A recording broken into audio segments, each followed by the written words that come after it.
strategic move that Eddie is making for AJ. Why are you not thinking, let's get him set up for kind of animal? If that was years and years and years ago. Like, Clarissa is a way different fighter from when she was back in. Thanks to those joining me live and to those that will be joining me on our defenses that she's had to have recently. You know, she's pulled people. All right, what's going on, everybody? Welcome to another edition of the Roundtable about tribalism. I don't think tribalism is necessarily bad. I just don't think it has to be. I don't know what he think he sees or what he think he know. But he going to the hospital, bro. Like, bro, you not winning that fight. You guys mentioned, I think, D-Style, you mentioned him versus Regis Prograis. I'd love that. Sounds like a old. I don't need you, you know, and PBC and others, in my opinion, it's like, oh, this is my guy. Like, there's a relationship. Flat out, it's tough, and we call box, and we go to the end of the round, and then that would say, what do you mean by acting black? That's a fair question, but a participant of trash talk knows. And they're announcing a fight 3-4 months from now, and he ain't gonna fight. I bet you anything, he's not gonna fight somebody as good as John Ryder. All right, we're back. Welcome to the Roundtable. We got another high-powered panel lined up for you guys tonight. We got one of the most dangerous men on the internet back with us after a long hiatus. The mighty Sutter Kane, baby. Yeah, bro. I'm back in the place to be. You know what I'm saying? Back with us after a long hiatus. The mighty Sutter Kane, baby. You hear that? I'm back in the place to be. What's going on in the background? There we go. Who's doing that? Okay. Who's interrupting my intro here? Okay. Going on. I'm back in the place to be. I'm happy to be with y'all. You know what I'm saying? I canceled, not canceled, but I postponed my movie night because I want to come here with my boxing brothers to talk some boxing and stuff like that. But yeah, I'm definitely happy back to be here, man. Hands down and stuff, yo. I checked it out last week. Yeah, some beautiful ladies on here. I should have invited me that time. Well, you know how it is, man. It's part of. I'm It's trying. in the contract. We have to have a couple female appearances every once in a while. Oh, okay. That's what's up. And Vivo! We got Manny is back. What's up, Bobby? Thank you for having me. Appreciate you. All right. And we got my partner, right? Lukey Boxing. And I'm killing a protein shake, bro. So I'm right. That's what you gotta do, baby. You gotta come correct when you're on here. I'm either drinking a beer or a protein shake, bro. It doesn't get any more American than that. If you don't like America, fuck you. I love America. Another staple on the panel. Our own Dangerous Dave from the 408, baby. ¿Qué onda, Beeb? All right. And everyone's favorite alcoholic is back from sabbatical. D-Style Boxing. Thank you so much. I have so many nicknames. Now I'm the most drunkest guy on YouTube. All right. Canelo lover. Let's get right into this one. Jake Paul. Everybody knows that Joe Habib is a poster boy for Tyson Fury. But even now, I'm a little bit nervous about this undisputed fight happening. Everything has gone quiet. Sometimes people say that's a good thing. Sometimes people say that's a bad thing. We've heard that this fight is probably not going to be in Saudi now. Now they're saying it's targeted for April 29th in Wembley. But once again, Tyson Fury, who usually loves to talk it up, isn't really saying much. And the rumor out there is they're having some issues nailing down this this purse split between the two of them. So I got to ask the panel, man, how optimistic are you that we're finally going to get undisputed? Haven't had this happen since Lennox Lewis. Sutter, we'll start with you. Is this Tyson Fury Usyk fight going to happen this year? Yeah, I definitely think it's going to happen this year, and I'm excited about it. I'm going to tell you why I'm excited about this fight. Because if Usyk beats Tyson Fury, that cuts all the bullshit that Tyson Fury can go back in the past and beat all the greats. My opinion. You get what I'm trying to say? Because that's been coming up a lot within the YouTube community about how Tyson Fury can go back and beat Ali. And I'm a Tyson Fury fan. You know that. I've been a Tyson Fury fan since he was 21, since like 2011, I think, or 2010. But long story short, I personally think that if Usyk, that's why I'm so interested about this fight. If Usyk beats him, this proves the point that Tyson Fury would definitely have struggled with guys like Frazier, Ali, Foreman, like all those guys back in the days. Because a lot of people like you, Habib, believe that he can go back there and hang with them. I believe he can hang, but I don't think he could take them type of onslaughts. But there's a big BUT here. A lot of those heavyweights back then would be considered as cruiserweights right now, just because of the size. You get what I'm trying to say? So that's why I'm saying that if Usyk comes in right now and beats Tyson Fury, that proves the point that Tyson Fury couldn't last back then. He can hang, but he wouldn't be able to last. Like, he would probably be a journeyman. Well, this is But the I'm fight hoping that this has fight to pops happen. off. I hope it does happen. See, the thing about Tyson Fury, though, man, we don't know how his mental state is. So the whole point is he's like a ticking time bomb and everything. So we'll all be hyped, like, yo, April 29th. And the next thing you know, he's in the corner crying naked somewhere, and then the fight's off. You get what I'm saying? So I'm just like, I'm hoping this comes about. I really do, man, because even if Tyson Fury wins, I'm happy because I'm a Tyson Fury fan. But I know if Usyk wins, that whole debate about Tyson Fury taking a time machine and going back is bullshit. Got you. Manny, are we going to get undisputed this year? I'm hoping so. And I got paid that'll happen. There's a bit Saudi Arabia. I never thought so. I know Tyson Fury at the end of the fight, he wants to, he called out and said, you want to be undisputed, we'll get this undisputed, let's do it in Saudi Arabia. That's where the money's at. And I get it. But when you think about the way that Bob Arum does business and he's mastermind and he wants to like promote something that is actually big, but also far less money to that. And that's why staging it in Wembley Field, it's like, capacity 99,000 people, and the amount of money that's going to make in pay-per-views. I mean, this is all about business. You guys just saw a couple weeks ago, a big shocking about Berlanga parting ways with Top Ranks. There was a reason to that. There was no ROI with Berlanga, and we get it. It was more about the roadmap, and I'm not trying to say change the subject, but the reality is the way Bob Arum does business, he's good at what he does. A lot of pay-per-views are going to bring to that. Europe will have the opportunity, and they have control of the heavyweights. They have the opportunity to see something that we probably can't. We won't see here because we don't own any of the champions right now, and they have it up there. So enjoy it, make it happen. I mean, it's gonna be fantastic. I think it's probably gonna surpass maybe 80,000, close to 90,000. I don't know, but it's the biggest fight in boxing heavyweights. I've always said it. You guys know it. Heavyweights are back, man. You know what I mean? And I'm here in the fence because I love Usyk, being a fan for quite some time. But man, hey, I like the showman, to be honest. He brings entertainment. His style is different. You're absolutely right, Sutter. He's a super heavyweight, but didn't have heavyweights back then.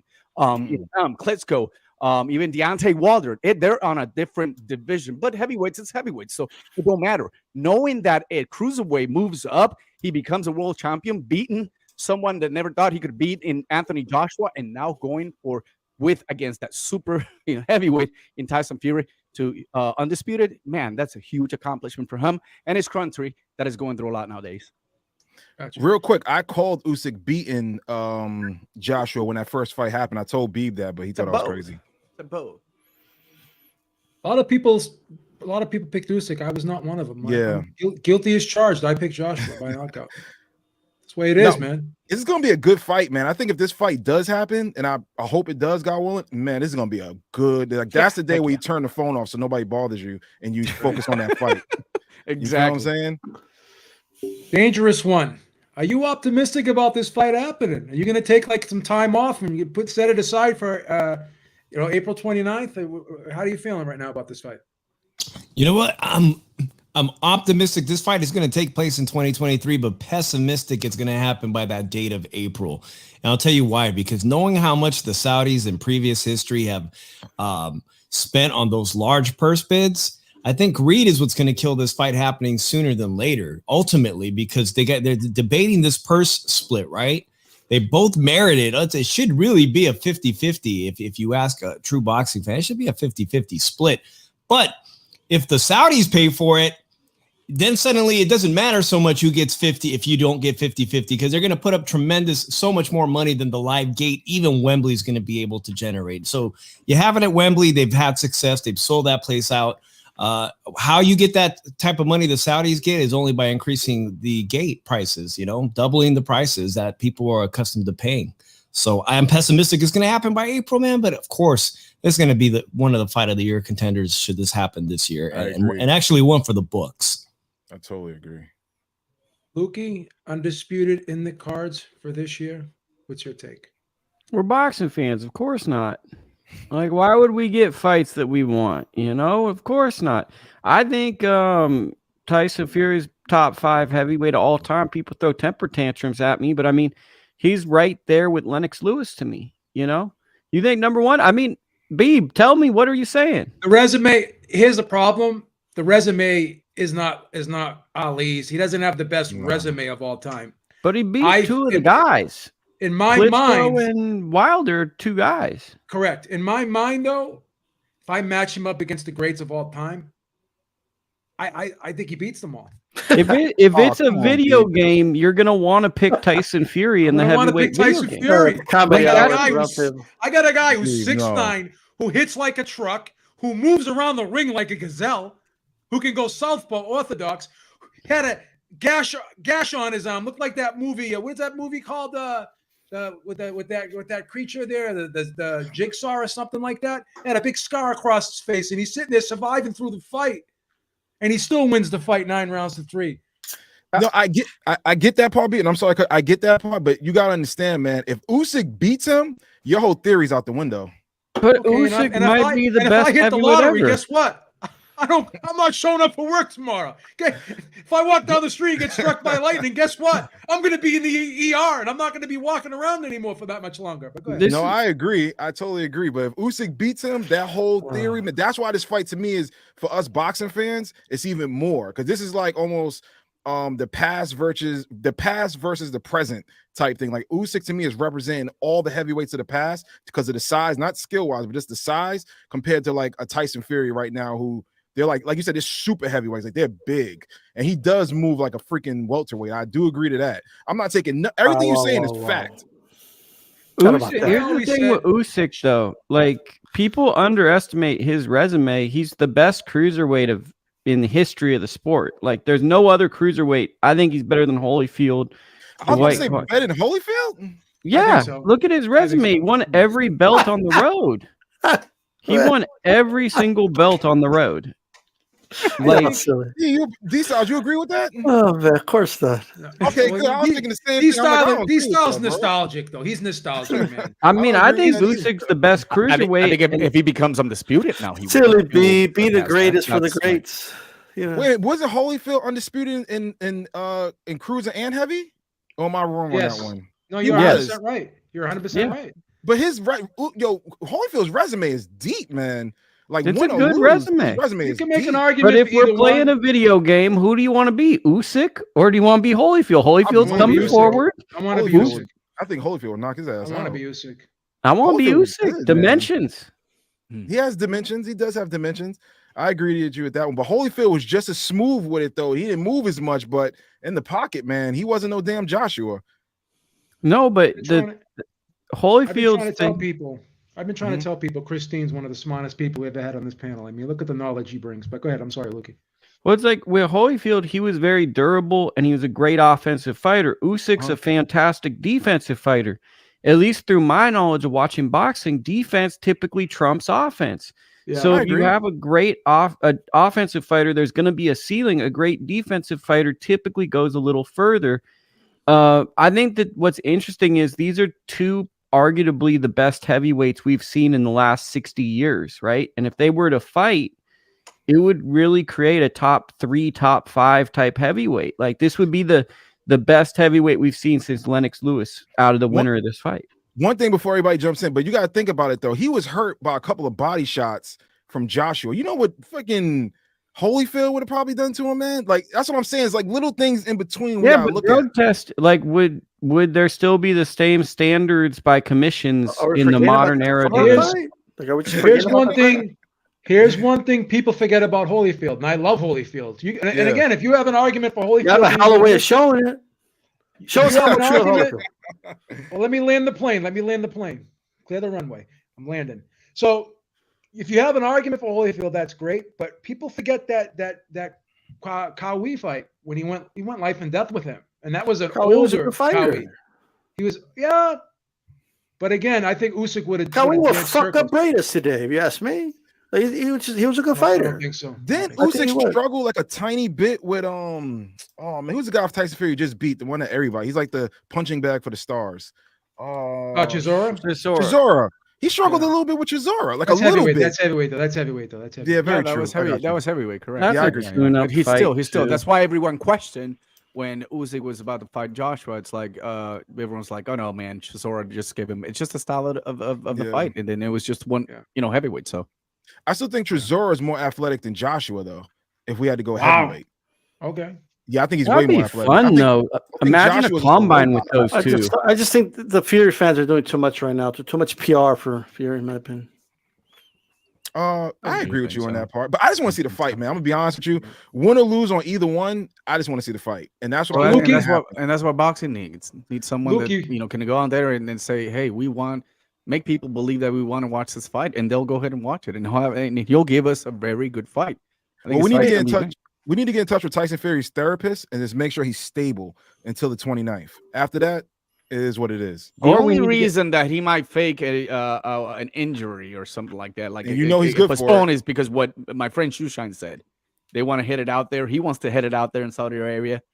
Fake injury, something happened mentally, right? So that way they can move it, and now they can. Because the reason why they couldn't, logistic wise, they couldn't do it that set day that they had already. So that's why they chose Wembley.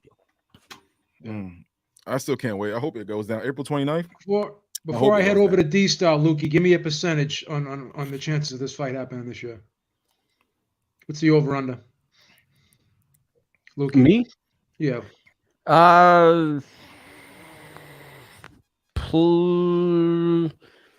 Like it happening or not happening? Happening. What is the chances of this happening percentage-wise? Plus 550. Wow. All right, D-Style, tell us why the best heavyweight in the world may or may not fight Usyk this year. Look, here's what I'll say. All right. Look, first of all, he has yet to prove he's the best of this generation. So how about he actually signs to fight Usyk first before we even consider having a conversation about where he places all time. How about he fights Usyk first? Because let me tell you something. All right. Your dude, Tyson Fury, he acts a little weird. There's just something about the name Usyk. He's just like allergic to it. He acts weird around that name. All right. He starts talking about how, it's not an Eastern belt, it's a Western belt. I don't need to fight a dude from the East to prove I'm a champion. Nobody wants to see him. Nobody knows who he is, but he fought Schwartz. Nobody knows who he is, but he fought Aveline. Okay. Nobody knows who he is, but he just fought fucking Chisora for the third fucking time. Right? Nobody knows who he is, but he's apparently, from what I'm hearing, he's secretly trying to do a fourth fight with Deontay Wilder. Yeah, I heard that too. A dude he already beat. But beating too. Wilder now, that is the standard. That's the golden standard to prove you're the best of all time. Beating a dude like Deontay Wilder. Give me a break. Right? Give me a fucking break. Right? A murderous puncher. That's a murderous puncher. What about Vladimir Klitschko for 11 years? Let me finish So my point. Klitschko doesn't count? You spoke, and now you will listen to me speak. Okay, Right? a dictator. It's like this. It's like a dictator, absolutely. Easy, Because it's my turn. It's my turn to talk. Okay. I know you don't like what you're hearing, but I know truth bombs hurt. But you're gonna have to take these pipe bombs. Okay. At the end of the day, he needs to sign to fight Usyk before we even consider this dude in the conversation with a fucking Muhammad Ali. Thank you. It's absolutely insulting to Ali. Okay. I agree. Thank you, D Styles. And we finally it is agree on something. I agree. insulting to guys who fought better fighters in a better era to say things like he moves like a gazelle. Of course he looks like a gazelle. He's fighting these fat plotters. And He's he fighting never a cleaned dude out with his division footwork like either. Deontay Wilder. Of course he's going to look like twinkle toes in there. Right? Look who he's fighting. I agree with you. He's fighting Dillian White. Dillian White wouldn't lay a glove on Ali. He wouldn't lay a fucking glove on Muhammad Ali. He'll get his fucking face slashed, right? Ali would look like a freaking featherweight moving around that ring against that dude, all right? These dudes are fat, out of shape, okay? That's who he's fighting. He's fighting a weak era. He's fighting weak competition. It's a halo effect. He ain't that good. You can't compare to the all-time greats, but if you want to start the conversation, sign that piece of paper. Give Usyk his 50-50. Stop playing these fucking games, okay? You were going to give him 50-50 when you were going to go to Saudi. Now all of a sudden you want to give him 50-50. right? You're willing to do talks with everybody in the world, but when it comes to Usyk, you're like the hyenas when it comes to Mufasa. You act a little weird when you hear that name, okay? You start doing that little giggle, ha, ha, ha, ha. Let me just tell you something, babe. Even you act weird when the Usyk's name comes up. Every time somebody says Usyk, look at you. You smile and look at them. You see what I mean? They don't like the name. That's all I got to say. Now, you have my permission to speak, Lukey. Bro, I agree with you 100%. Very condescending. You can't talk to Lukey like that. He filled in for 3 weeks, and you're going to talk to him like that? Well, I just want to say, hey, Lukey, I'm sorry. I apologize for that. I wanted to say this, bro. Vladimir Klitschko, what was it, 11 years that he hadn't lost, and then Tyson Fury beat him? I'm just saying, whoa. That's a virtual lifetime. Whoa. When Vladimir Klitschko was ruling, who the hell was in there? Come on, bro. He was fighting a lot of cab drivers. It was got knocked out by Corey Sanders. Corey Sanders knocked him out. That whole then Klitschko let me era was just the reiterate worst era of this. heavyweight boxing. So then why isn't that happening again? If this era is so bad, why isn't someone ruling the division for 11 years straight? Well, the whole thing has been handed over to everybody. Lukey just drop kicked this whole. I'm sorry for using logic. Like, I apologize, but think about it though. Right now it is exciting because you got Wilder, you got but no. Answer the question. Why isn't it happening again? They can't do it, Lukey. They can't answer the question. Okay, so you refuse. I don't even know if he could beat Ali because he wouldn't even sign to fight Ali. This dude wouldn't even sign the contract to fight Muhammad Ali. Come on, Ali lost to Leon Spinks. I got a 10-8 round in that round. Oh, here we go. Somebody block B, bro. Here we go. He's disrespecting it. Come on, man. Bro, Leon Spinks would beat the shit out of Fury. He's talking about Ali with like Alzheimer's and shit. Like I'm talking about prime Ali. Whoa. Dude, is that mine breaking up? Did you hear the breakup? Is that me? No. I think it's you. Okay. Yeah, no. I might have to refresh this. But no, dude, I think right now. Yeah, I think right now is an exciting time because we don't have shit else, to be honest with you. I think right now we're so starved for good boxing in any division that we'll take fucking anything right now. Like, you feel what I'm trying to say? I really, truly believe that. That Klitschko era was one of the worst fucking eras I've ever seen. Dude, there was nobody talking about the heavyweights at that time. That's when the welterweights were killing. And then Deontay Wilder, Fury, and Joshua came along and rejuvenated it back. And that's fact. So, with that being said, we're just boxing fans who will get anything. So basically, if they throw a bone to us, we're happy to get it because we ain't getting shit else. This is more than a bone. There's a lot of meat in this. There's a lot of meat to this because all Fury did was bring back the bum of the month club. That's all he did last year. That's all he did last year. Don't use that word. Come on. I'm just referencing something historical. You got to give some credit to what he's done lately, right? He's done in this generation. I won't even touch at all to compare. I didn't call it that. But the reality is right now. I mean, my friend Sutter is perfect.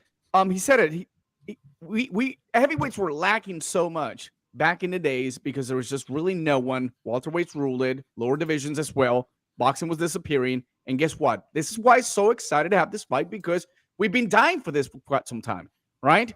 Finally. And you have to give it up these style for the guys that have at least lifted up within this time around. Because other than that, we couldn't stand to be around. I don't mind. Man, I'm not comparing, but I say at least Tyson Fury has been there. You won't do it, man. I do give him credit. I do believe this is a more exciting era than the Klitschko era. I do. Look, when Klitschko was reigning, okay? When Klitschko was reigning. I get it, but this is better than that. But let me say this. This pool is better than that. Who's in this pool that's making it better? Man, I'll let you respond, Manny. Man, I'll let you respond, but let me just say this, okay? He's getting worked over this week. Here's the deal. When Klitschko was defending the belts, right? You can't defend a belt against a dude whose name rhymes with Pinata, like Pinata. Those are the type of dudes he was fighting, bro. That's when your name rhymes with Pinata, there's a problem. Okay, David Hay. You literally look, that's his and then government you look like name. a Pinata when he's fighting you. David Hay was a fucking hype job. David Hay was a hype job, bro. I'm sorry. That's David his Hay government was name. You trash. can't say that about David him. Hay is living a great life right now, but at the end of the day, he was a blown up cruiserweight. Okay, he was. He wasn't bad. Former And heavyweight he had champ of the no power world. with Usyk, by the way, He's but a he former wasn't a heavyweight good of a champ of the world. boxer. But I just want to make this point really quick. Manny, I get it. I do celebrate the heavyweights of today. My problem is when dudes start to trash. Okay, and you may not see it as trashing, but it's being disrespectful to the legends of the past that paved the way for the sport to start throwing things out there like, oh, well, he's better than them. Based on what? I'm sorry, because now you're making a comparison. Now you're forcing me to compare that era to this era, all right? if you start saying things like he's better than Ali, well, based on what? Just conjecture? Just your gut feeling? Okay, we got to base it on data. We got to base it on the level of competition that they fought. And Ali fought far better competition than the guys 200%. 200%. Ali, 200%. Ali's got the best resume, in my opinion, of all Even time after in the heavyweight Ellie's, boxing. Lennox Lewis, Mike Tyson. Yeah. You know, that era too, that was pretty good. That's Holyfield. Manny Holyfield had a great resume too. Exactly. Holyfield fought everybody. The No, 90s. that's what I'm saying. Holyfield fought a lot of killers, Holyfield's man. I don't know era- if Usyk fought killers.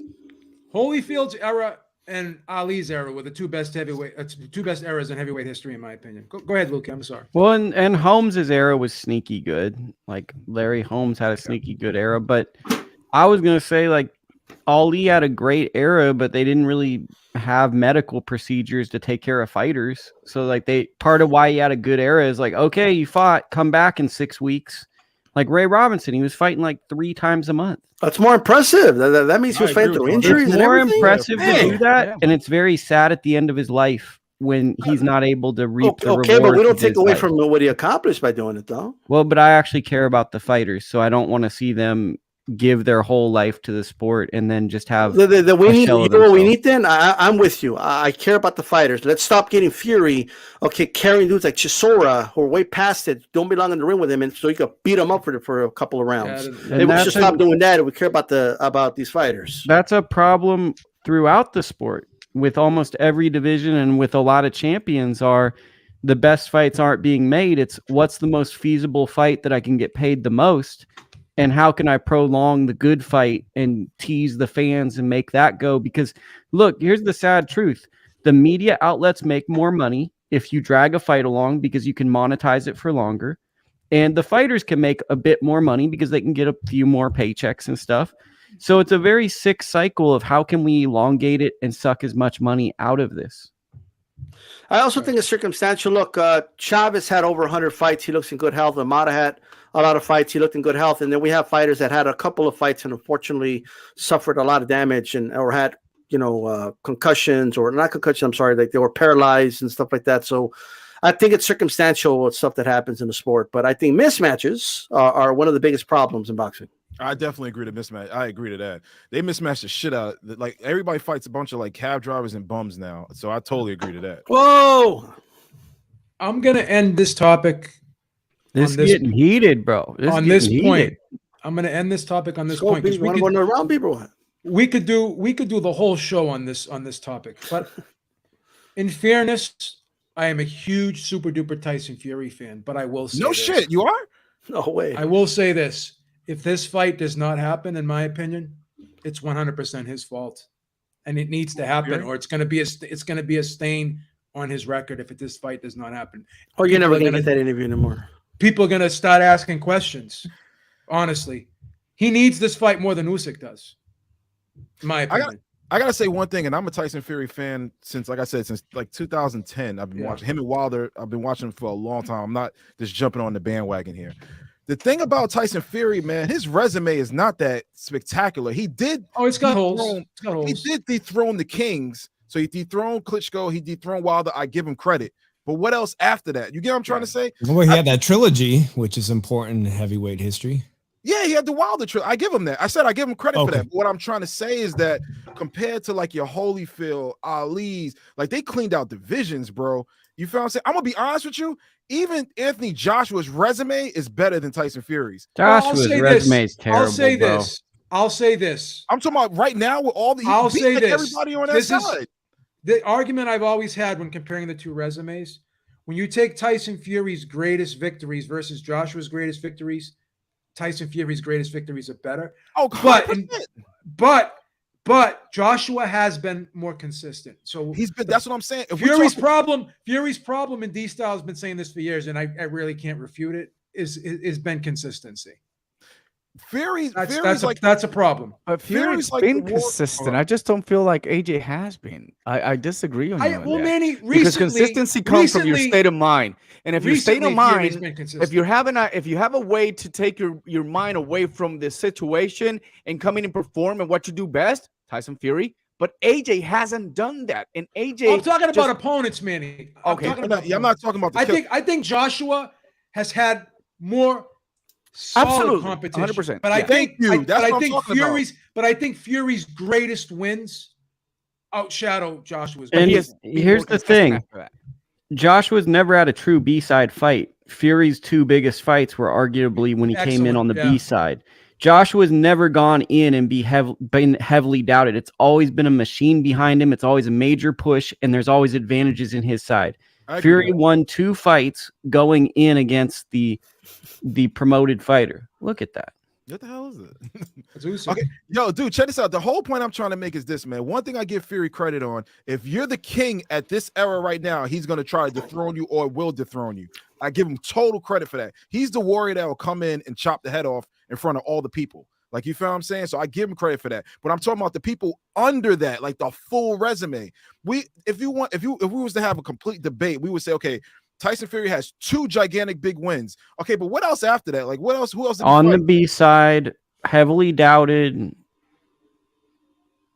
What? I'm just. We got to add context. Away from home.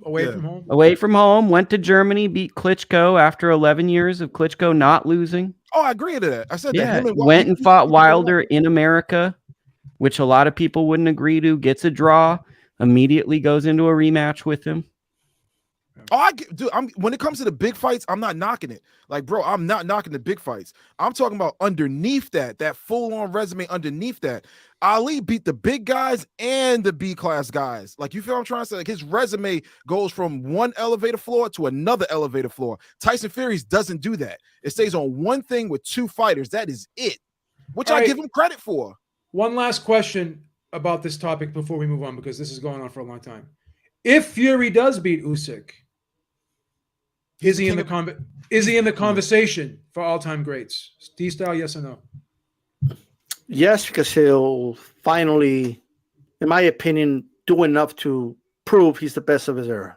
I agree with that. He'll finally clean out that division. He's accomplished something that not a lot of people have done, and he did it one step at a time, one fatty at a time, whatever it is. But he's undisputed heavyweight. So you have to. Viva! Lukey, if he beats Usyk, does he shut up all the critics? Both guys shut up the critics if the fights get made. Fury would shut it up with a win, but I think Usyk cements his legacy just by taking the fight and being so persistent for the fight. It's a win-win for legacy. If Fury beats Usyk, Dave, is he in your all-time top 10 of best heavyweights? Absolutely. Okay. All right, Sutter. I don't know how you're going to answer this, but I'm going to throw it out there. Yo. If he beats your favorite heavyweight all of a sudden, Usyk, right? Will he be in the top 10 of all times?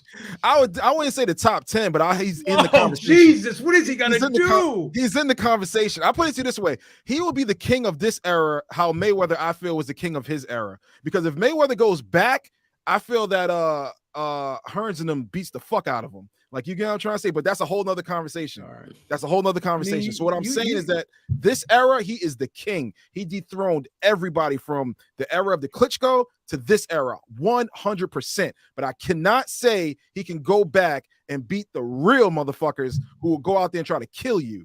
You feel what I'm saying? Whether they're on steroids or not on steroids, because the playing field is going to be even. So he could be on cocaine or whatever.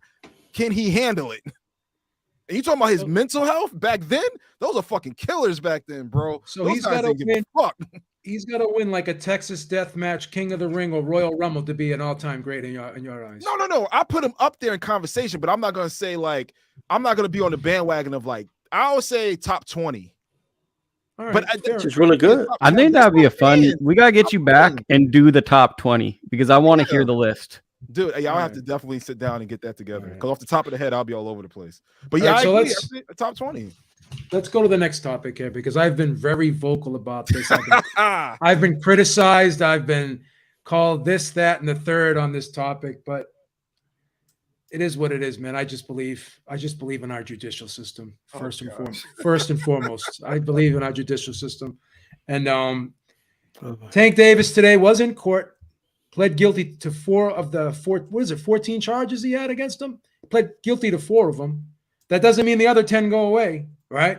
But an interesting thing that the judge said today was, we're accepting your guilty plea, but he told him with doing so, this is no agreement of what your penalty will be at sentencing. So Sutter, you mentioned something before the start of the show, and I was thinking the same thing earlier. The strategy, I believe, was, let's plead guilty now because we want to get a lesser sentence. The judge ain't buying it. Right off the gate, right out the bat, she is not buying it, right? So he's getting sentenced on May 5th. So he's going to do some type of time. But with that being said, is there enough time in the interim to get this fight with Ryan Garcia out the gate? Will it happen? And what do you guys think? Do you think that this is a yay or a nay here in terms of this fight happening? It went from 0% to me to 0.000000001%. I still don't think the fight's happening. Manny, is this fight happening? Now that all this stuff it's going on, I mean, they didn't sign the contract because of the rematch clause, which will only be exercised by Gervonta Davis, and basically, if the rematch happens, then the winner, if it's Ryan, they don't get to promote the fight, so that's bullshit, right? So I'm not sure. Contracts have been sent back. Oscar, apparently things were going great. And hopefully that we see this fight happen. And then all of a sudden also Davies comes out with in the Super Bowl with the wheelchair. When did we find out that he had an injury or something like that? I don't know. I never heard of anything of that. And he's in a wheelchair. I thought he was all fucked up, but anyway, and then now all of a sudden he pleads guilty for what? I mean, I know you got to wait for the sentence. But is that something that's really going to keep him motivated to beat Ryan Garcia? Does that make sense? So for me right now, I'm going to say no, because mentally, we talked about earlier, you have to be on that state of mind where you're going against a very strong fighter. You don't have that big boxing skills, but you have the power against Ryan Garcia. He's fast. He's got the skills. He may not have the power, but he's young and talented, and you know what he's capable of, right? He's proven in that. So with that in mind, to answer your question, no, man, I'm very concerned. I'm a lightweight fine for a while. I've been following the lightweight since we started the podcast. Richard Comey was a champion at the time, Lomachenko and all that. But and now that we're seeing some of these fights possibly be made, and then Devin Haney shocking the world, being undisputed lightweight, and even Kambosos and all that stuff, and all the talent that is behind it, finally get an opportunity, and all of a sudden, it's wrong decision. He made a wrong decision. It's okay. He's human. But the fact of the matter is, us fans are going to be, penalized for that, because I don't think it's going to happen. Manny, I don't think the fight was ever going to happen from the get-go, to be totally honest with you. I think this whole thing was a sham on both sides. No, it was better. It had better progress than Spence and freaking Crawford. And you know that. We've been on that soap opera for a while. So it had better chance. At least they were there. But, dealing with it's just tough, man. The politics and these promotions and all that stuff is just, I don't understand. But that's what's damaging this whole sport. And I was hoping that it would happen so that way people can start feeling comfortable and coming back to the sport, because we're losing a lot of people. That, in a combination with all the, not robberies, but the wrong judging in fights that happened last year and all that, it's continued to really hit, damage that injury it can't heal. We can't heal. So for the better of the sport, we talked about the heavyweights. For the better of the sport, we got to see this. For the better of the sport, we're looking at unification, a lot of undisputed. And for the better of the sports, the women's are kicking our asses right here. They're kicking our asses. So we're floating, but we need this fight to happen. And I just don't think so. I don't think the fight was ever going to happen, to be totally honest with you. Even before this whole thing, I really, truly didn't believe this thing was going to happen. I think they're both using each other for promo, and maybe at the end of their career, they'll fight each other. I don't fucking know. But I think Daddy Heyman has something up under his sleeve for this, hands down. I think he definitely has something up his sleeve to where he might get, I don't know, sometime, but I'm pretty sure it's going to be after the fight if they do fight. But like I said before, I didn't think they're going to fight. And when it comes to Crawford and Spence, I told B months ago that fight ain't going down. So I feel the same way with this one. I knew something was going to come up, but it was good promo for whatever they're doing. I don't know. You feel what I'm saying? So who knows? Dave, there's no date. There's no reserved venue. And we're going into the busiest time of the year in Vegas. You're a hop, skip, and a jump away. It is springtime, all the conventions, all the shows, everything going on in there. And they're going to just snap their fingers and knock on the door. Hey, you have an available slot for us? We're What are the chances, Dave? Come on, you're a smart man. No, actually, I haven't checked recently, but here's the deal with that. I heard recently that they were aiming to be the first boxing show at Allegiant Stadium. Maximum capacity at 65,000 people. Yes, they're social media stars. They're among the two biggest social media stars in the sport of boxing.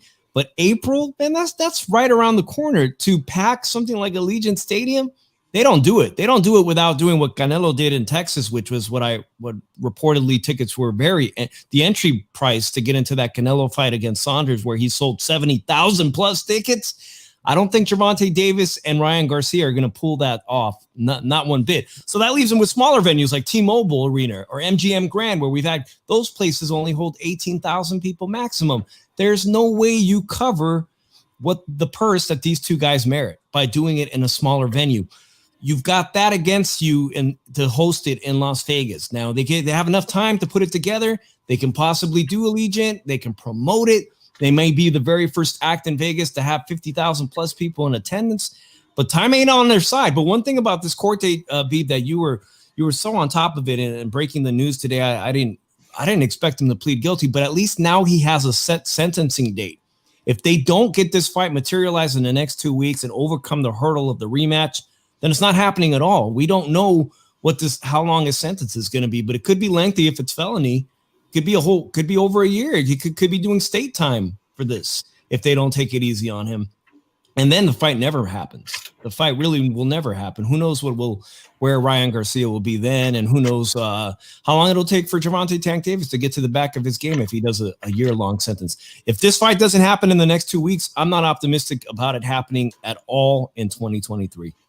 I don't think his sentence is going to be long, man. He's like a cash cow. Somehow, at least 6 months. At least 6 months. At least 6 months he's going to win. How much? Floyd did what? 3 months, and he was a cash cow, so probably 6. But that's doing 6 months. I got a friend that got a sentence for a year with one of the best attorneys for great bodily injury for a year. Yeah. Now he didn't serve a year, and likely Gervonta Tank Davis won't serve a year either, but he might get that time. Yeah, assigned that time. I don't know. Your friend's not Gervonta Davis, though, bro. He ain't got Daddy Heyman with him. There's a problem with the whole situation. There's too much of a history with Tank Davis, and in the interim, while they were going through all this, something else pops up with the domestic violence. Just a snowball rolling downhill, in other words. And here's the thing, man. And I'm going to be very brief with this because I want everyone to get in here. He in my opinion, he's got the worst legal team of all time. You're going to plead guilty now when you had the chance to plead guilty originally, and you pled not guilty back then. And you were always going to face some type of you were in a bad situation regardless. Let's just get right down to it. You were in a bad situation. There was no way to put a happy face on this, but you exacerbated the issue by not even coming out like John Jones did and having a public apology to this lady. And then you should have admitted wrongdoing when all the evidence was clear that you were wrong here. And now on the 13th hour, when you finally have to face this judge, now you want to plead guilty. And then she turns around and says, "Oh, okay, now you want to plead guilty because you're in trouble." That's like the kid who kept stealing the cookies out of the cookie jar, and every time the mother said, "Hey, why you keep stealing the cookies?" And then finally she catches his hand in there. His hand is in there right now, and the judge is looking right at him. He has no choice but to say he's guilty now. There's no other recourse. Too late. D-Style, tell us, is your favorite fighter going to fight your second favorite fighter, Ryan Garcia? Yeah. You like Ryan Garcia, D-Style? Look, yeah. But here's what I want to say. Is the fight going to happen? I've always said it's not going to happen. I'll believe it when, look, and I've said this, if you keep hearing stories and rumors and sources say, and a source told me the fight is closer than ever, and we're 3 inches closer to the fight, it's imminent to be announced, it's all but done, and when a fucking fight gets done, it gets done.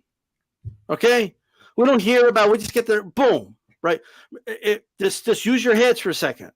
For years, we're waiting on Pacquiao Mayweather, all these stories. Oh, it's close. And then what happened? We heard nothing. And then one day, hey, guess what, guys? It's official. What? Yeah. Pacquiao spends, boom, it got done, just like that. Spence Ugas, boom, it got done just like that. Okay. Tim Zoo Harrison, we didn't hear rumors and all they're talking. Oh, it's closer than it. Just boom, it got done. Because when dudes want to fight and both sides have every interest to, you know what? Hey, let's make some money here. Right? They just get the fucking businessmen get the fucking job done. They don't go to the media. They don't spread rumors. Okay, they don't try to, leverage your shit for nothing. Right? That's number one. All right. So anytime you hear it's imminent, it's close, it's this, it's that. Okay, it's shit that they're feeding to these reporters, or these reporters are they're just capping for clicks. Okay, I get times are tough. It is what it is. Okay, I guess you need your clicks, you need your ad money, whatever. Right? I don't think the fight's going to happen because of that. But let me just say this. You could judge somebody's character by the way they act when no one's around or when they think no one is watching. Okay? You could judge somebody's character by how they treat people that could do nothing for them. Right?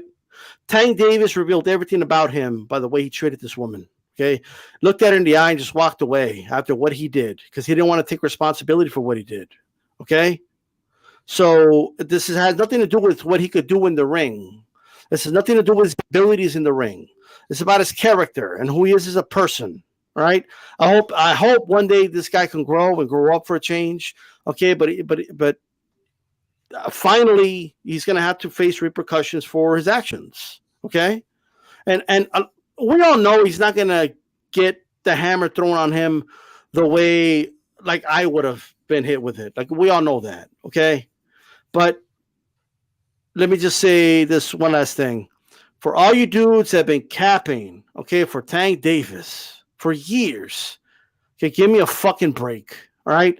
And like you were, the dude pled guilty. He knows the evidence was so overwhelming against him.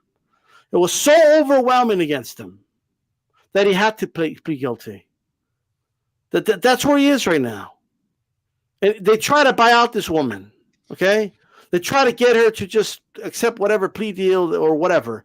And she said no, right? So he ran into somebody that said, you know what? I ain't going to just take the money here. I know what happened. And he is where he is. He's got to face the repercussions. We will see. And I think that this whole thing happening makes the fight less likely to happen, in my opinion. Once again, I don't think the fight was ever going to happen. And I agree with you, D-Style. I don't think the fight was ever going to happen. Lukey, we're going to do a little parlay here. Over, under. Straddle it. We're going to straddle this up with the other one. The chances of this plus 245. Wow, you plus 245. Okay, this has a better. I think this one's more feasible because it's like, both are kind of relatively unproven to a certain point. They both have advantages. There's distractions. Tank is probably going to fight in April because look, he's facing 26 months of a sentence. 2 of the terms, bodily injury is a 1-year offense, and then what was the other one? Driving on a revoked license, that's another year. 60 days for the not reporting property damage, and those are the crimes he's looking at. And I disagree with the belief that being a celebrity will help him. I think that with a city like Baltimore, they're going to look at an individual like Gervonta Davis and go, let's make an example out of this person and be tougher on crime. Because when we look in history, whether it's Lil Wayne with a gun, whether it's Floyd, you rarely see a celebrity where they're like, let's give them the most lenient sentence. It's typically a hard line saying, let's make an example out of someone who's very influential. So I really think it's going to be interesting, but I'd be very shocked if he comes away with less than a year for sentencing. Gervonta Davis is Baltimore, so I think they're gonna be lenient on him somehow, some way. As far as Lil Wayne goes, Lil Wayne wasn't from New York. He just happened to be in New York, and that. But wait. I want to bring up one thing though. So I get that he represents a part of Baltimore, but does the DA's office like what Gervonta Davis represents as Baltimore? Do they say that this brings net economy to our city, and we're going to look the other way? I think that he might represent an aspect of Baltimore, but we got to think about the people that are going to make the decision of his life. Does that version of Baltimore mean anything to them? Well, we got to call Al Heyman up and find this out because I think I don't think Al helps in this because here's another thing. Real quick, here's another thing, and I'll make it brief because we got a lot of stuff to cover. People think that Floyd got off easy. Technically, what Floyd was sentenced, it was a misdemeanor. most people don't get jail time for what Floyd did, but the judge did make an example of him. Most people do get they get probation and they get community service, because domestic violence is whether you agree with it or not, is a misdemeanor. So Floyd was actually overcharged, if you really want to get technical. So they went harder on Floyd than they would in that instance a regular guy. And he's a repeat offender with multiple. And they took his prior history of being in clubs. Like, I'm sorry, you were gonna allude to that, Lukey. Go ahead. Oh, but I mean, like, and then also you have a person that's not going away that's pressing charges. So that means that even though you pled guilty, you have testimony and you have all this evidence. It's going to be bad, bro, because you can't, just because you're a celebrity, a judge isn't going to be like, oh man, I enjoy you fighting. Let's just give you 6 months, you messed up, but no, these are the people that they're going to come down firm on. So I think that I think that he's probably going to get 16 to 18 months realistically. Calix, no date, no venue. No casinos even looking at this fight, throwing their hat in the ring, right?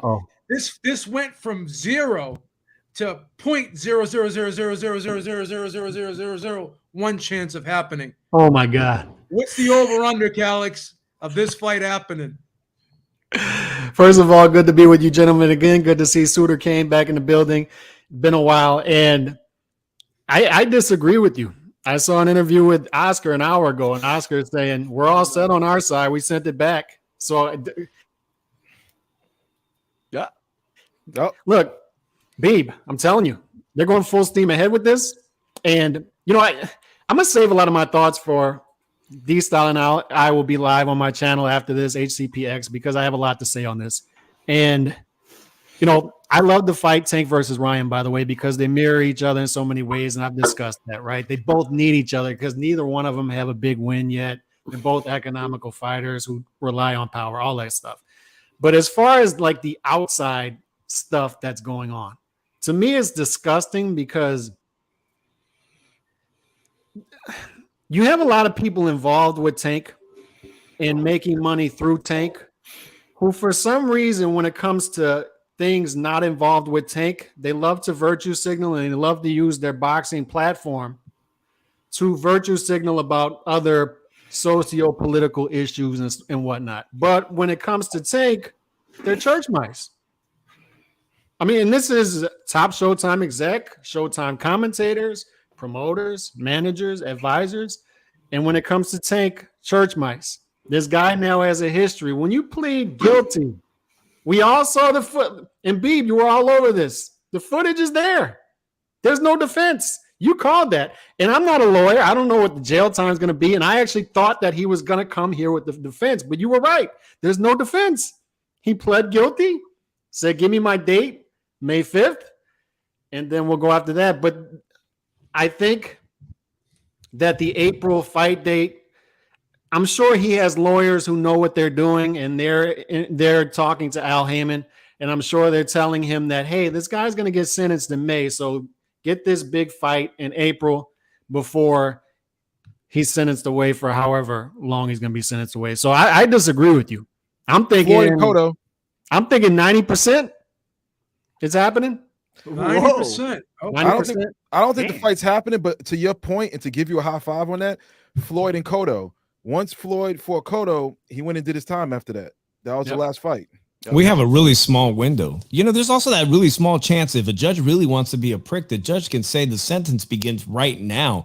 But it doesn't happen with celebrities much, or actors, or white-collar criminals. It doesn't typically happen, which might give them a little bit more time to say, push the sentence away and say, hey, he's going to turn himself in, 90 days from now, or maybe even longer than that.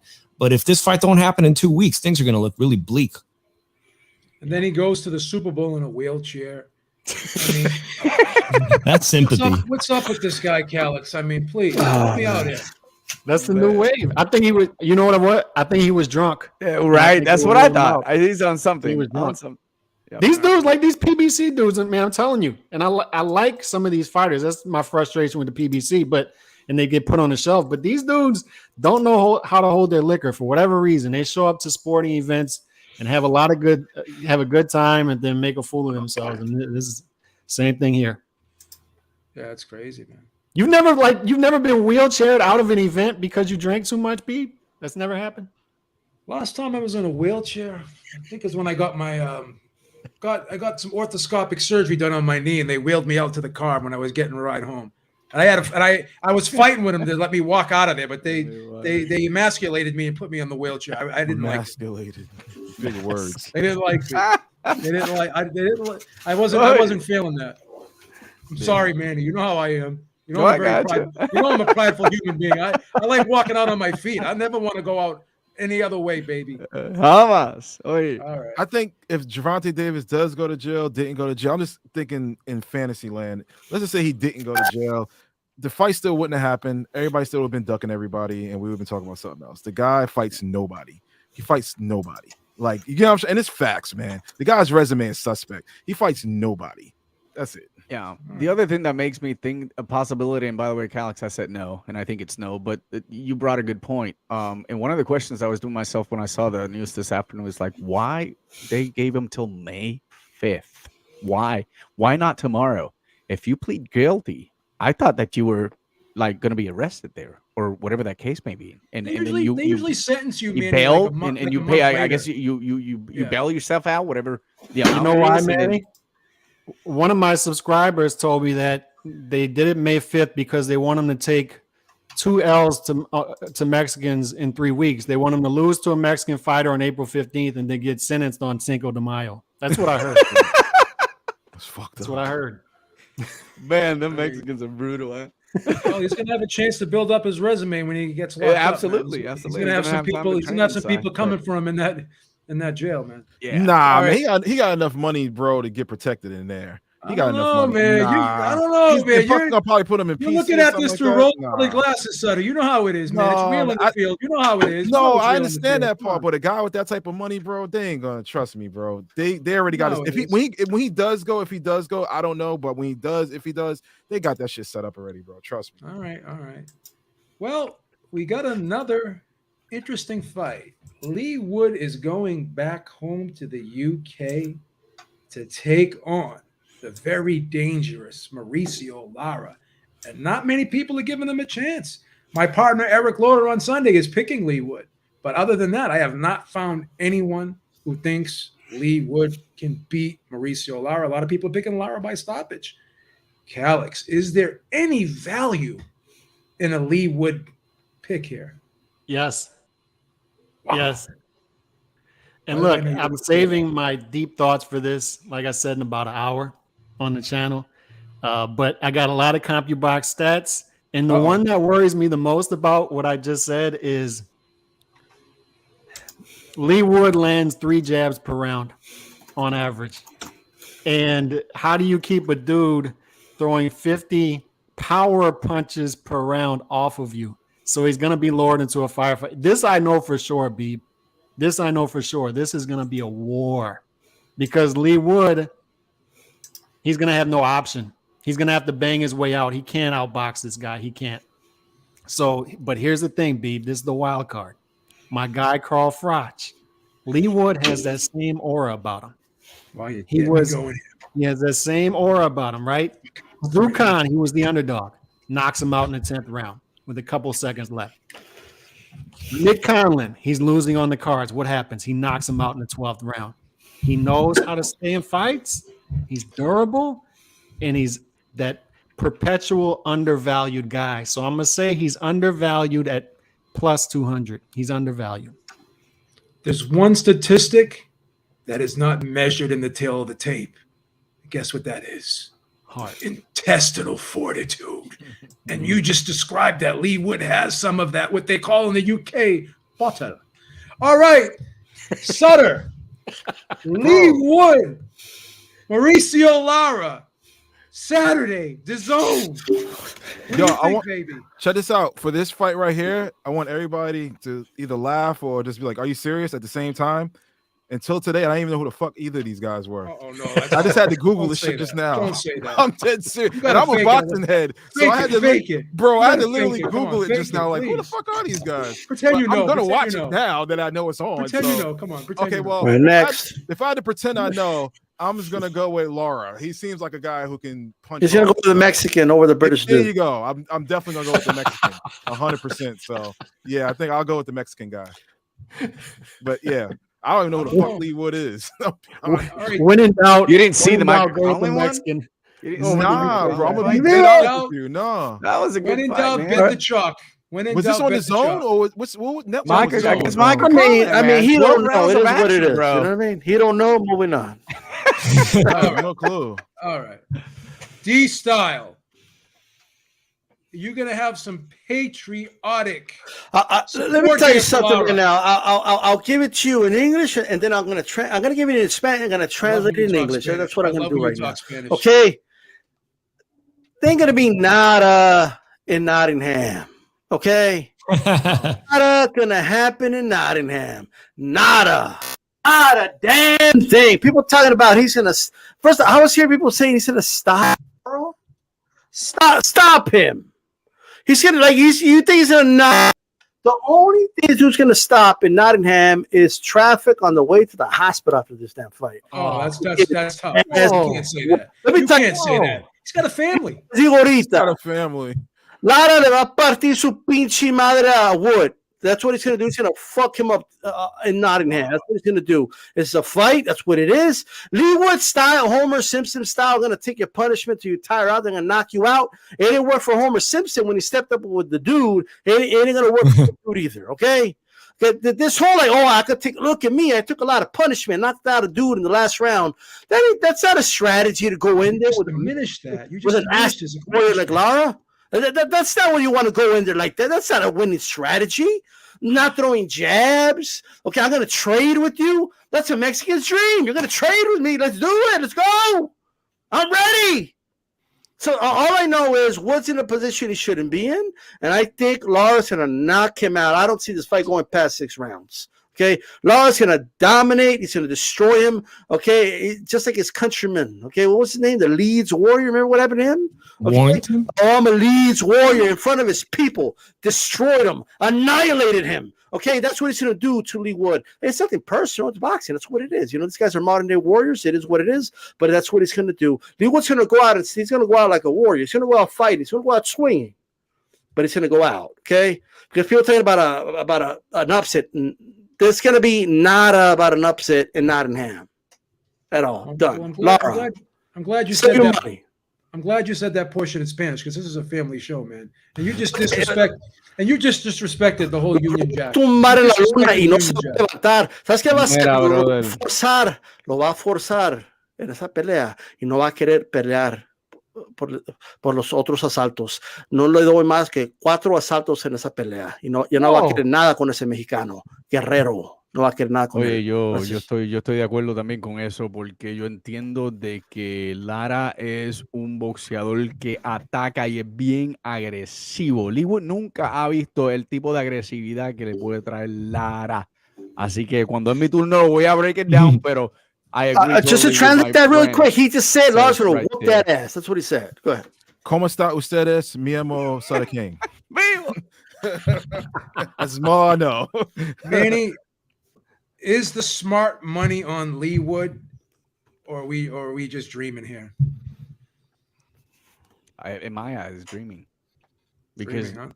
no one knows what Lara is capable of. And sorry, Sutter, that you don't really know some of these guys that have entertained us a lot in the lower classes when the heavyweights, the Walters are gone, and no one gives us those fights that we want to see. It's been happening. The featherweights, you know, the super featherweights and all that. I was crap, watching right? the highlight So just now. This is pretty awesome right now, to be honest. And I enjoyed Leigh Wood. I mean, I follow his career, love what he's done. I love that Michael Conlon fight, and yeah, I'm a big Michael Conlon fight as well. But you know what, Lara has had more momentum, and as you can see, he would have destroyed. Not only he destroyed one time, but he would have done it twice against Josh Warrington if it wasn't for that headbutt. And all you see after that is just annihilating people. This guy's got power, my friend. 28. 28 fights, 18 by knockout. If you look at Leigh Wood's, 28 fights, 18 by knockout. If you look at Leigh Wood may have a little bit of a power, but he cannot control himself when he's being hunted, and that's what's going to happen in this fight. It's the same thing that I said in Spanish. You know what? These guys are going to go head to head, but the power, the strength is going to be on Lara's end side, and Leigh Wood hasn't seen that consistency. Leigh Wood's going to throw all he's got, right? But all of a sudden, he's going to see this guy's going to keep pushing forward. He's going to get mentally exhausted, and he's not going to take it. I'm not going to say fourth round because I want to give I know that Leigh Wood's going to get a little bit more than what probably D-Style is hoping, right? But I think maybe around the 6th or the 7th round, it's going to be it for Leigh Wood and Lara. Se va a hincar, Manny. Se va a hincar. I'm gonna tell y'all right now. It's gonna be different. I'm gonna tell y'all, and I'm gonna tell y'all in English, the Queen's language. Look, get him, Calix. Get him. You're not gonna make Leigh Wood bend the knee in his home country. You're not gonna do it. You're not gonna do it. And I'll tell you what, he's got attrition. And if you knock Leigh Wood out, you're gonna knock him unconscious. That's what's gonna happen. You're not gonna make this dude quit. The smart Deeb is asking where the smart money is. The smart money is on the over 5.5 rounds because Leigh Wood, Alex. That's good. That's going to get played. And in fairness, there's no more queen. They have a king now. You can't say that. Please show some respect. You are out of line. You're out of line. You can't say there's no queen. She lives. They're singing "God bless the king." History. Bring it to Mauricio. Her spirit lives on. Bless the king. They're singing to Mauricio Lara. That's what they're singing. He's going to destroy all those dudes over there. He's going to go on tour in the UK. Beat them all one by one from Leeds to Nottingham. Who's in London? Because they're next. That's funny. That's funny. That's horrible, man. That is horrible what he just said. I apologize to all my brethren in the UK. Dave, Mauricio Lara. Man, we got potential fight of the year candidate coming up here and just this Saturday. And we just had one, Navarrete vacating his WBO belt. Let's just put this into context, the featherweight division. Rey Vargas came up short, trying to join that list of Mexican champions with three different weight divisions. He came up short this Saturday, right? But he still retained his WBC title. If Navarrete had said, hold on, let me see the outcome of my WBO, of my 130-pound title shot, but I want to retain my WBO belt, we could potentially this Saturday have had all 4 belts controlled by Mexican featherweight champions, man. That is immense. The way it looks now, as everyone here seems to be in favor of Lara, is Wood at 34 years old is a tremendous athlete. He's got tremendous heart. They've both been stopped early in their careers. But like you just pointed out, Calix, man, the guy doesn't throw enough jabs. He's going to have to throw more volume than he ever has in his professional career, and that favors Lara. Straight up, man. This fight's going to be fought in the trenches. It's going to be fought in the trenches, and that's not going to end well for Leigh Wood at 34 years old. Se va a hincar. He's going to take a knee. He's going to bend that knee to his king. Lara, that's what he's going to do. Lara's like Usyk. He's a tremendous fighter. Alex, I'm telling you right now, he's going to bend that knee. Yeah, Lara's done tremendously fighting overseas. He's a road dog. He comes up victorious on the road. I think he's going to be victorious this Saturday. He deserves to take his title back to Mexico, make a mandatory defense eventually. But then what, guys? You got Mauricio Ramirez fighting in April against former champion Isaac Dogbe. We're going to have 3 Mexican champions at featherweight division, 1 PBC that doesn't want to fight anybody across the promotion. You know Rey Vargas isn't going to fight any of these guys. Then what, right? Then we got El Venado Lopez, who also went across the seas and beat El Venado. I think we're going to get a unification. I think we're going to get a unification eventually, unification shot between a Cuban, 2-time gold medalist, Mauricio Ramirez versus El Venado. El Venado's probably going to give Mick Conlan a second opportunity for a featherweight championship title. Also a gold medalist. That's great stuff, man. But if it was up to me, I would like to see 4 Mexican champions at featherweight fight each other, man. That would be my dream. It'll be hard for Mexicans. What are you going to do? Nada and Nottingham. Tough. Roesi is a tough summoner gun, and I tell you what, it's going to be very, very tough. Absolutely. Dumb. I'm going to take a beating. This is why this division is so 11 rounds and to take him out. Come on. Yeah, that's his game plan. I take a beating for a couple rounds and then take the dude out. That ain't gonna work. Alex's favorite fighter of all time, Mickey Wood, made a living off that. They made a movie about the guy because of that. And you want to just discredit the art of fighters. Alex, tell this guy why he is wrong. It's sad. It's sad to see. Horrible. Some guys have that aura about them, and they can just last and last. And then guys who aren't used to seeing guys in the 10th and 11th round. Lara sees that all the time. Lara grew up on that. Lara, yeah, man. Lara, people he was fighting it. in Mexico and shit to buy some beans and shit. That's all he fought. Dudes that kept coming and coming, didn't stop coming. They took a bunch of punishment. That's what they do in Mexico. He already knows that. That's whatever it is. Look at his knockout. When his opposition is really good, he knocks them out, later in the rounds. A lot of people were telling me earlier, like, Sergio Puente almost beat him. I almost beat him. Are you crazy? I mean, he lasted all the entire rounds, but he clearly beat Puente at that time. Let me tell you something. Good point, Manny. You think it intimidates Lara when they tell, oh man, Lara, you don't understand. This guy, he just keeps coming. He likes to slug it out. He wants to trade with you. He's like, oh, shit, let's do it. I'm all for that. Fucking let's go. Margarito, man. Let's go. I don't got to deal with headbutting and wanting. What did Apollo Creed's trainer say to him in Rocky 1 or Rocky 2, excuse me? What did he say to him? I seen you hit this man with everything you got, and he just kept coming after you. He kept coming after you. We don't need this man in our life, baby. We don't need this man in our life. You're describing Lara, brother. You're not describing Wood. Wood is a poor man's version of a Mexican warrior. That's all he is. Yeah, I said it. Okay, he's a poor man's version of a Mexican warrior. That's what he is. That's extremely disrespectful. I'm just saying. Because he ain't going to do nada. I'm getting sick right now. I got to move on. Yeah. Hey, guys, it's been great. I'll see you guys next week. Dave, man, in the chat. Dave, thank you so much, brother. Have a good one, man. Peace out. Always a pleasure having Big Dave, Dangerous Dave on. All right. Josh Taylor, Jack Catterall is now off, and Taylor has moved on. Now they're talking about him versus Teofimo Lopez, and I think they're actually going to mandate this fight, if I'm not mistaken. Correct me if I'm wrong, anybody. It's already on the clock. Okay, thank you so much, Alex. Yes, sir. So the big question is this a better fight? And do you guys think that Lopez presents a much tougher test for Taylor than Catterall would have? Alex, let's start with you. Yes. No, I don't. If you're asking me, would Catterall be a tougher fight than Teofimo Lopez? Is that what you're asking me? Correct. I actually think stylistically, Catterall is a tougher fight for Josh Taylor. But here's what I'll say, be really quick. Just when I thought Teofimo, the Neofimo, was gone, the guy who fought Vasily Lomachenko in an empty ballroom when the pandemic first started and then took his titles away from him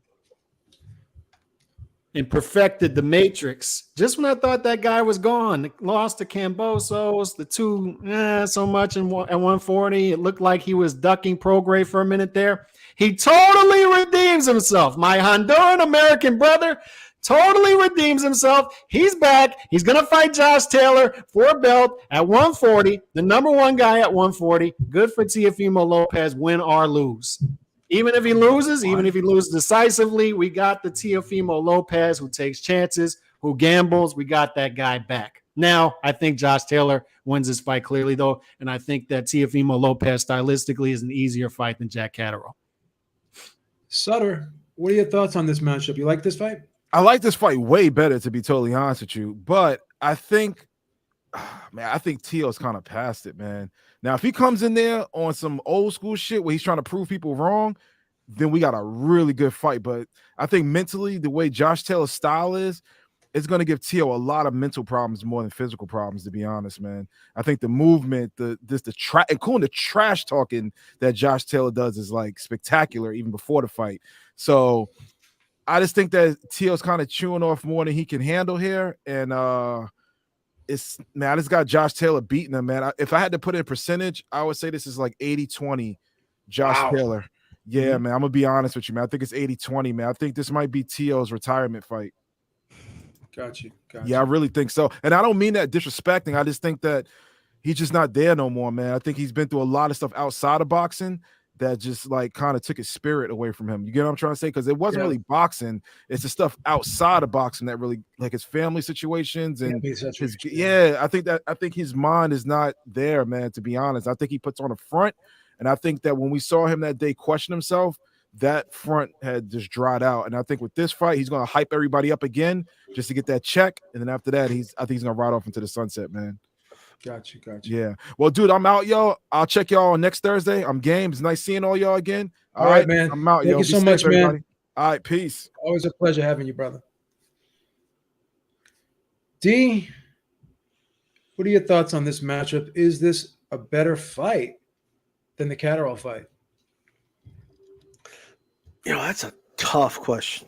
And here's why. So obviously, I do think Catterall stylistically, and he proved it in the fight, gave Tater a lot of problems. And Tater the only way he could kind of change my mind on that is if they rematch and then he easily handles Catterall. Other than that, I won't change my mind on that. I think he proved he's a tough fight from stylistically. All right. But I do think, like, in terms of public interest and aesthetically pleasing to watch, this is a better fight, right, for my boxing eyes, because that Catterall, I'll be honest, and I don't blame him too much because he fought the fight he had to fight to be effective to try to beat Tater, so I can't fault him too much for that. But I mean, grabbing, holding a lot. Yeah, it's what he had to do. It is what it is, and it kind of gave Tater a little bit of his own medicine, to be honest with you, right? Because that's what he was doing to Ramirez, he was holding and hitting him while he was holding him or whatnot. But Catterall just did it in a more obvious. He made it in a more boring way. Let me just put it that way, okay? Less engaging way, right? But anyway, I do think that the fight is more exciting.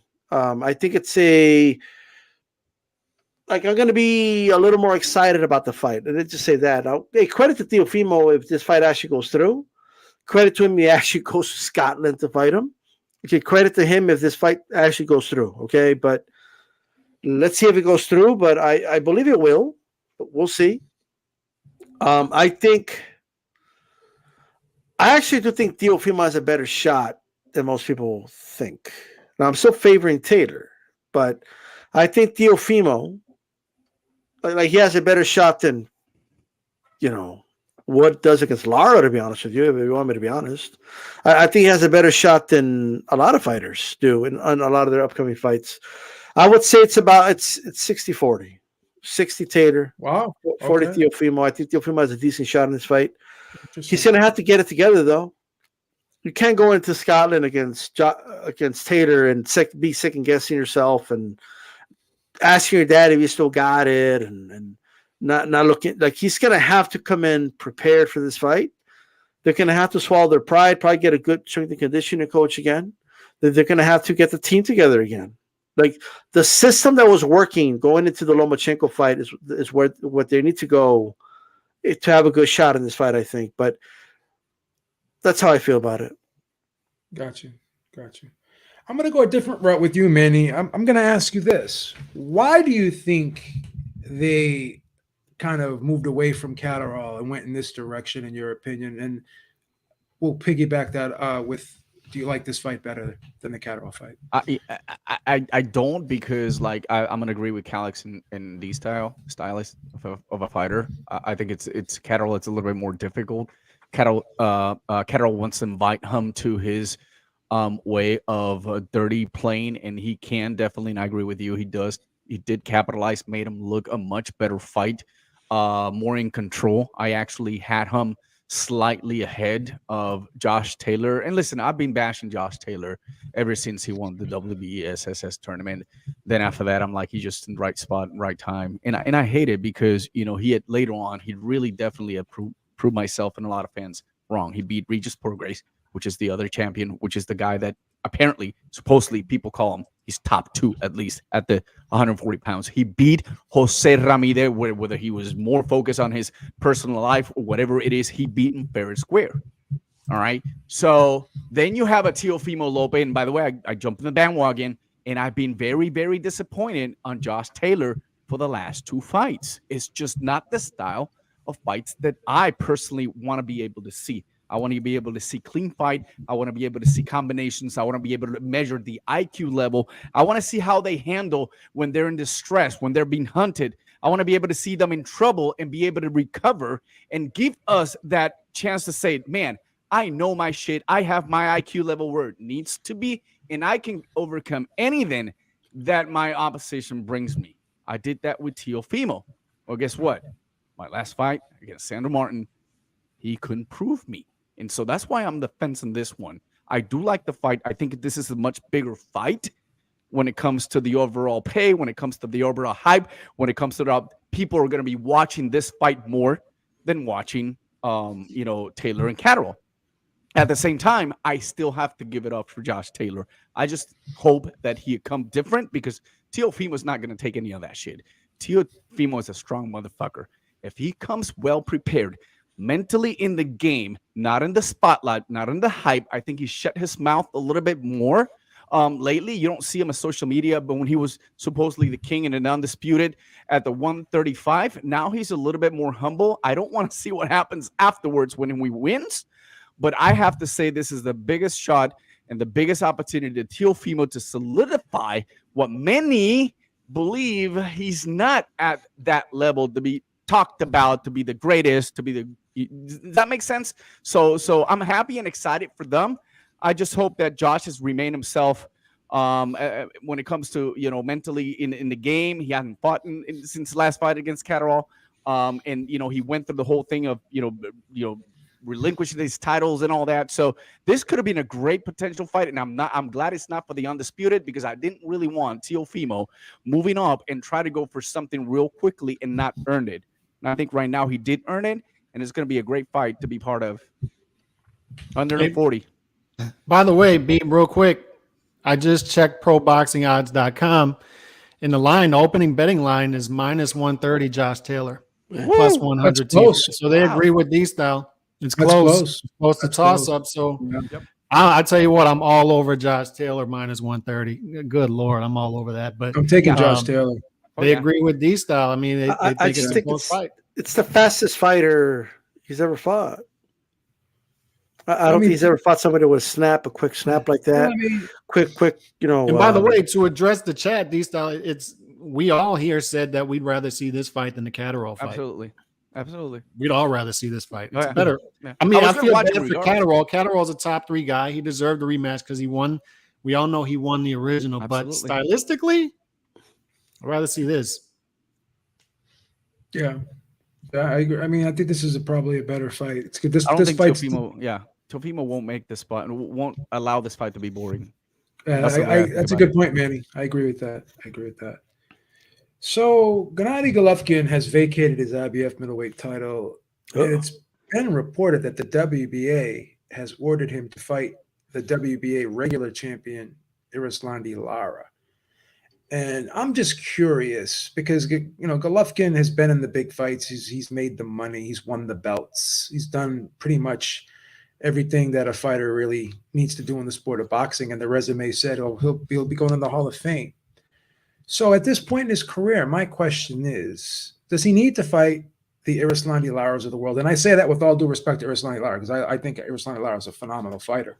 Yeah. But in terms of risk reward, in terms of the magnitude of this fight, is this the best possible option for Golovkin? And will he take a second thought and say to himself, there's other fights out there for me where I can make more money?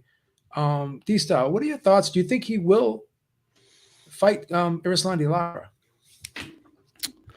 Well, I guess that's an interesting question in terms of what you posed a little bit ago. Like, will he think about how he can make more money fighting other guys? I mean, who? I mean, if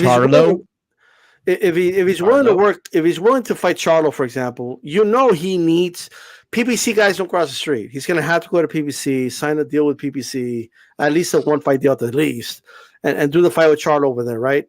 And then he'll have to wait, I guess, till June. I guess that's when the comeback date is. Wow, right? So he'll have to wait till then. Okay, cool. Maybe that works out for him. You have the Andrade fight, but Andrade, I believe, is going to start campaigning at 168, even though none of us really know, what the hell he's doing. You know what I mean? None of us really know what's going on with that. I don't think he'll want to fight Lara, but then he'll lose his belt if he doesn't do it, right? So I think he wants the belt at the very least. He has some leverage with that. So I think he takes the fight. Lara isn't the same. He doesn't move the same like he used to. He just doesn't. The feet aren't the same. And I think it's a fight they could sell. They could sell it as a Lara's going to be the guy applying the pressure. Lara's going to be the moving boxer, and then they're both old or whatever. We'll see how it plays out, right? I think he might just take that fight. I think he'll fight Lara. I think he sees Lara as beatable, as most of us do. Like I said, Lara's not the same anymore, and I think he'll take that W, and in turn, he can erase that ghost from the past. Let's be honest, okay?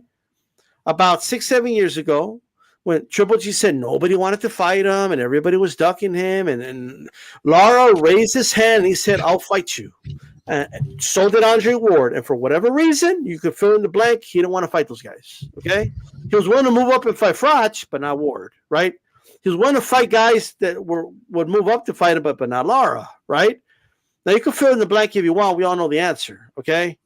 But he couldn't erase a ghost in the past by fighting Lara here, in my opinion. So why not? I think he takes a Lara fight. Gotcha. Luki, do you think Golovkin, after vacating the IBF, and now I believe he's mandated to fight Lara now, who is the WBA regular champion, do you think he'll take on this challenge, or do you think he'll vacate both belts and just pick and choose and take a bigger money fight for himself? It's not these fighters are making the fans have to make decisions for him, bro. It's not my decision. It's the sanctioning bodies and it's the fighters' decision. Would I watch it? Sure. Is it really relevant? Somewhat, because a belt's on the line, but I'd rather see these young fighters challenge the older fighters like the history of boxing has shown us. And let's see if that can happen. Like, it's serviceable. Am I excited? Not really, but I'll watch it. I watch worse. So at this point, you wouldn't mind if Golovkin kind of stepped aside and let these other younger guys fight for these titles? I mean, look, Golovkin's a legend and he's earned the right to do whatever he wants. Like, he's a Hall of Fame middleweight. He's a great fighter. If he wants to do whatever, I'm fine with whatever he's going to do. But I really like Calix Boxing and D Styles have said this great on their channel. It's the worst division. You got Liam Smith, a small guy who's running the division right now from a marquee win. It should be Jaime Munguia's division, and he's not fighting anybody. The guys that should be taking over this division are taking side steps instead of moving up the ladder, and it's just becoming a very... Golovkin shouldn't even feel comfortable in this division at 40, but he's the face of the division, and that's crazy. Still parked there for a while. Yeah. If you're managing Golovkin, Manny, what do you tell him? Do you tell him to take this fight, or you look another direction? Well, first of all, I have to understand exactly what he wants to do after this fight. How many fights he's got left. If he's got one fight left, then you want to defend it with dignity and then take that W. It's a great comeback after the Canelo lost, and not ashamed of that. Not ashamed of losing to Canelo. Not ashamed of pocketing a lot of money, right, to finally make that trilogy. But if he's looking forward to unification, or he's looking forward to do other things, which I think that I don't think he should be looking Janibek's side. But if he's looking the Charlo way, which may be possible or impossible, who knows? And if it takes so long to get a unification done, then you might as well come back with Lara. He's going to jab in the outside. He's going to run the ring around. And all Golovkin's going to have to do is hunt them down until he lands a good body punch and then, a good left hook. And that's it. So why not? Why not? But if he's got more aspirations, he's not going to move up to 168. 168 is going crazy. And you can't get a rematch. There's not gonna be a fourth Canelo fight. You're not gonna go down, all right, to 154. That's not gonna happen. So you might as well take the fight, make some money, get not an easy win, kind of sorted, but get some work done. Keep your belts. That's gonna actually increase your future purse against possibly a most likely unifications against Janibek. I see that more than trying to fight Charlo. Can I make a headline? What if, let's say, what if Conor Benn in a magical world comes back, right? Magical world. What if he fights Manny Pacquiao and Gennady Golovkin this year? Let's just say a fictional world. Oh, Jesus. It's a possibility, Pacquiao, the Golovkin, because why the heck he wanted to move up and fight Eubank. Is it Eubank? Was it? Eubank Jr. Yeah, exactly. But he came out positive with PD, so now he's fucked. But that would have been a great scenario if he would have fought Eubank, beat him. That would have been great because 147 for Conor Ben. I mean, that show shit out there for new guys up and coming. They're not getting shots with the champions. He had a much better opportunity to get in a champion at 160 than 147. But he fucked up. It's that chances are going to be gone. But what if he fights in Saudi Arabia, like where they're like, you failed a drug test, I guess, but we have our own commission, and you make a lot of money, and you're a real cool guy. Like, couldn't it happen? Is that a risk that Golovkin want to take at 40 years old? I mean, the money's going to be there, but is it money worth more than health? You got money already, so I don't know. Yeah, I don't think so. Conor Ben's too dangerous regardless of he's a little guy, though. He is, but he's dangerous, man. He's a ton of summer gun, man. Alex, get my back on this, bro. No, make sense of this, Alex. Use your logic. Golovkin would steamroll Conor Ben, and I like Conor Ben. Free my boy Conor Ben. Get him back fighting. Let me ask this really quick. What if it's a catch weight of 157? What would happen? No belts though. Belts or no? That would be 157-pound freight train running over Conor Ben. Is what would happen. I mean, I don't know. No, it would go the same. I don't care if it's 10 years later. It would go the same exact way Kell Brook went. Same exact way. That's too much of a jump for Conor Ben. He's a welterweight. It's too much of a jump. Okay. It's too much of a jump. They're not going to do that anyway. It's not going to happen. I think I'll give that the same percentage chance that Beeb gives Tank versus Ryan happening, which is what 0.0001%. Keep going. You know what? I could relate. That's as much chance as I get Wood against Lara. Good Lord. I like that, bro. I like Leigh Wood as the dog, bro. That's my guy, bro. That's the problem. Everybody likes him. Oh, he's such a good guy. What is this thing you have against Leigh Wood, man? He's a good person. I'm sure he is. Did you walk by Leigh Wood in the hallway and ask him for a picture, and he just kind of side-eyed you? You know what? He's probably a nice guy. That's his problem. Well, you're not talking about him like he's a nice guy. He's got swag. Did you notice like the high top fade he has? This is all I know. Like, first of all, that looked like he requested a haircut. They started to fade, then he stopped him and he said, "No, leave it right there." Like, you know what I mean? What do you mean? Ain't no dude with a haircut like that laying down. That dude is not bending the knee. It's not happening. He's gonna bend the knee. Oh, it ain't happening. That much I can guarantee you. Lara may win by stoppage, but it ain't gonna be like Edwards' brother. He's gonna bend the knee. I just gotta say, Leigh Wood, 3 back-to-back underdog fights. I wish more fighters fought like Leigh Wood. He's consistently taking on the toughest challenge. I see him in Juarez all the time. You want to see dudes that slug it out and trade and he hasn't seen the kind of pressure that Lara brings. That's all my the time. concern. Okay, just across the border, I see dudes that fight like Leigh Wood all the time. He's hating on Leigh Wood again. And we have to battle on that later. But B, to address your question real quick, like when Golovkin dropped the first belt a couple weeks ago, I was thinking, maybe he feels like he's above the belts at this point, which is fine at this point in his career, and he'll just drop the belt for the Lara fight too, and not fight that. But I'm starting to think like he'll fight Lara to keep the belt, and the end game here is Munguia. I think he wants the Munguia fight, and that's a fight that has to happen at middle. Who wouldn't want to see Golovkin versus Munguia? That's wouldn't want to see that out of fight. the youngsters. Yeah, that's I guarantee you, Golovkin's looking around at the landscape and he's like, "What the hell is this division? Like, this is atrocious. What the hell am I supposed to do? Who am I supposed to fight? The young guys don't want to step up." Well, he's been doing that forever. Maul is like fights on cheekless, bro. Like in the middle of traffic for entire life, parked in the home. Maul's got to finish off his 700-day vacation. Boo Boo's moving up to avoid 168-pounders. Like he needs to avoid people at a different division. What do you do? He's not going to fight Yanni back because it's a fellow countryman, which I don't get. I don't get that at all. But having all Kazakhstani battle, they're not going to do that. That's a great fight. Munguia, it's got to be. I see it possible. Who knows? I mean, maybe in a way Munguia. that he can say, maybe my countryman, if he beats me fair and But square. Munguia is a Mexican underdog. Puerto Ricans do it. Mexicans do it. Top Puerto Rican fighters, top Mexican fighters, they fight against each other. Why not? Why not taking the whole, crown of the 160 and pass it along to his countryman? He's going to cheer for him afterwards. It's going to be a very good, friendly fight. And, guess what? Janibek's going to get the best of it. But, other than that, I wouldn't even like Jaime Munguia either. I feel like Jaime Munguia, I don't know. It's just not going to be as attractive as a Charlo. But at the same time, when you think about it, it's like it's one of the best options that's there because it could easily get done. The rest of them are not. Golovkin Munguia would be huge. But we got to get Munguia out of the protection plan. We got to get him out of this really quick. Get him out of protection. Here's the thing. I see Leigh Wood like across the border fighting in the bull rings all the time. Like, I see a Leigh Wood diamond like fighting for Chicles over here. I'm just saying, okay?